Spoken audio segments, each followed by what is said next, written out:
Olá, pastores e líderes. Nesse terceiro episódio da série Entendendo as Necessidades, vamos começar com uma reflexão. Dia dos Pais é bom ou ruim? A resposta depende para quem.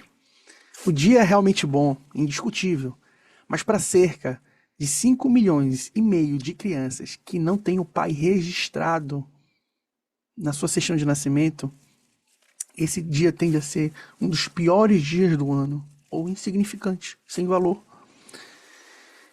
Crianças que às vezes elas estão vendo seus amigos felizes na igreja, com o momento com seus pais, enquanto elas nunca tiveram esse momento. Imagine a dor dela, que cresceu sem a presença do pai. Então, nesse terceiro episódio, vamos ver por que precisamos aperfeiçoar e ampliar o conceito de famílias, o trabalho que nós fazemos com as famílias na igreja.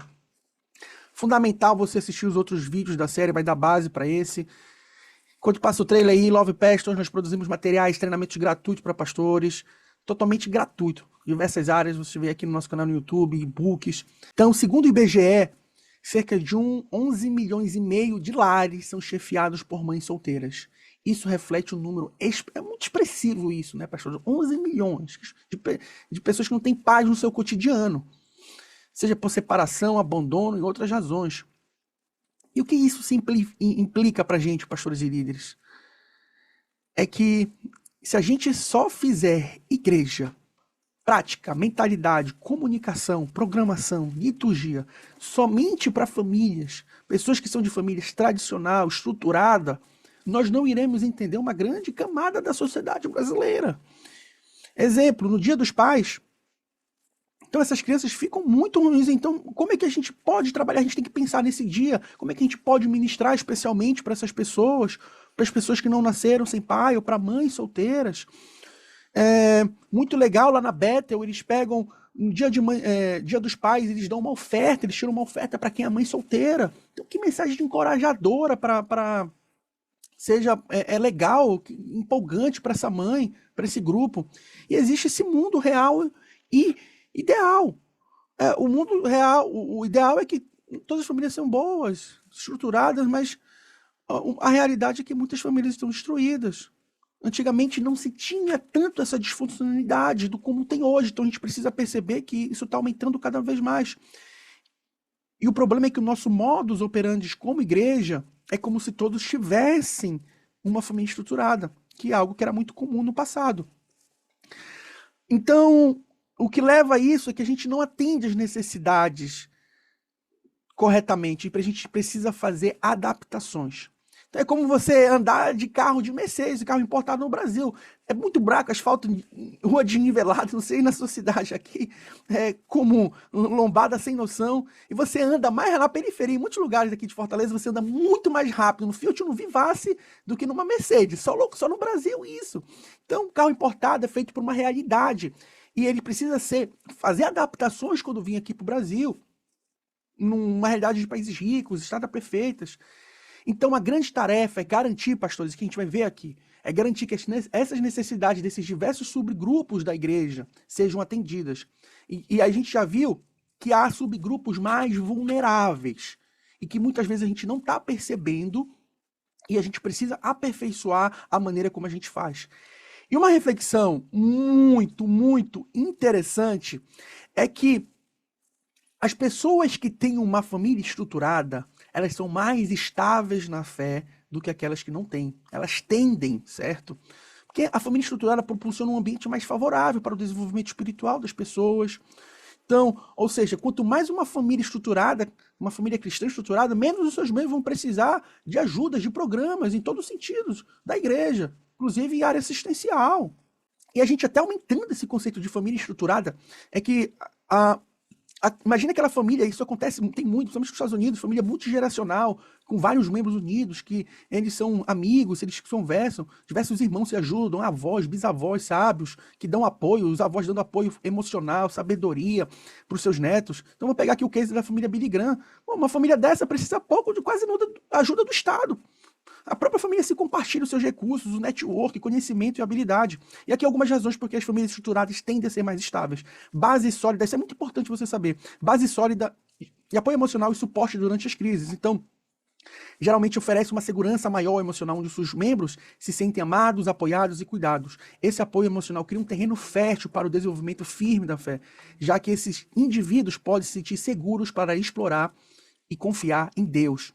Em contraste com os lares disfuncionais, eles crescem em lares estáveis. Pode lutar com questões de confiança e segurança, o que pode impactar sua capacidade de desenvolver uma fé sólida.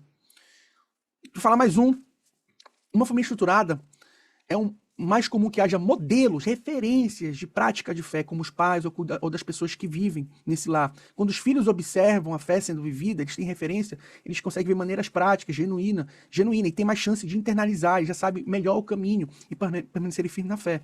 Por outro lado, quem não tem isso, você não tem referência, você tem que ali do zero, você não sabe como ali, você precisa de referência até para cozinhar, você não sai cozinhando nada, sua mãe lá ajuda você como cozinhar e tudo mais, é isso também na fé. Então, assim, para aumentar ainda mais a nossa realidade, família é realmente bom, indiscutível, mas para muitas pessoas que tiveram traumas familiares, família é algo ruim ou sem importância. Precisamos ter ciência que para muitos teremos que reconstruir os benefícios e a imagem da família. Para muitos membros isso vai ser necessário. E aí a gente vai mapear as dores, vamos conhecer alguns grupos que estão dentro da igreja e que não são também propriamente a família tradicional. Que é muito importante a gente saber ele. Crianças sem pais, mães solteiras, adultos jovens solteiros, idosos, viúvas ou mulheres divorciadas, pais com crianças com necessidades especiais, jovens sem pais crentes, famílias com filhos adolescentes, famílias jovens, ou seja, famílias que são jovens e se tornaram recentemente pai, tem crianças pequenas, tem uma necessidade específica para eles também. A família tradicional pobre, uma família tradicional classe média, uma família tradicional rica. A gente vai ver nessa série que cada uma tem necessidades específicas. Algumas são parecidas, mas cada um tem necessidade específica. Um case detalhado, que a gente vai pegar só um lá no e-book, você vai ver muito mais, lembrando que ele está aqui na descrição do vídeo, que é mães solteiras. Então, vamos ver e conhecer um pouco delas. Então, solidão. Elas enfrentam uma sessão de estarem sozinhas na criação de filho, pressão financeira absurda que elas podem ter, um estresse emocional e físico de cuidar de casa, filho e trabalhar, falta de tempo para si mesma. Olha as dores dessas mães. Preconceito, julgamento, muitas vezes as pessoas da igreja julgam elas, da própria igreja julga. Quais são as necessidades dela? Rede de apoio, elas precisam de uma comunidade que apoie emocionalmente, espiritualmente, encorajando.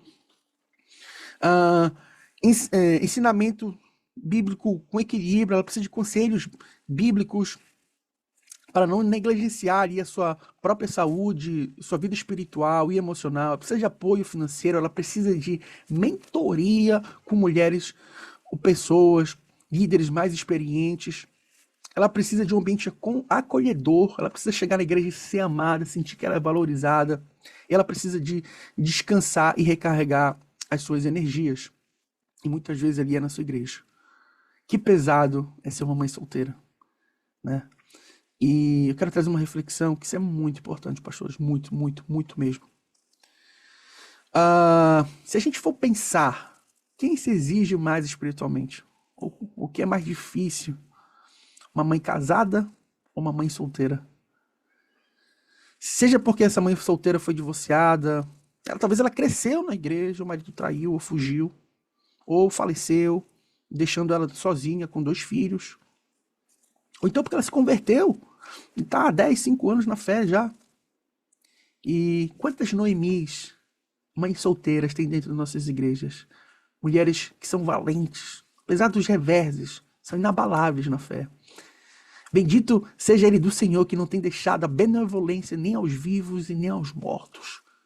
E às vezes, pastores e líderes, muitas Noemis recebem e sofrem julgamento nas nossas próprias igrejas, porque elas são solteiras. Muitas irmãs acham que somente porque elas são casadas, casamento, ela é mais espiritual, mais abençoada do que elas. Julgando, isso eu já vi presencialmente em igreja. Enquanto, na verdade, eu acho que às vezes essas Noemis são muito mais crentes, que enfrentam muito mais desafios, muito mais dificuldade, muito mais tribulação. E existe, às vezes, em igrejas, mulheres casadas não querendo a presença de mães solteiras na rede, naquele ministério familiar, ou então fazendo um ministério, rede de mulheres, somente para mulher casadas, sobre ministrações somente para mulher casadas. Então a gente às vezes não tem empatia com elas. E essas mães têm necessidades, desejos, têm carências emocionais e espirituais. E a gente precisa ser intencional para atender às necessidades delas também.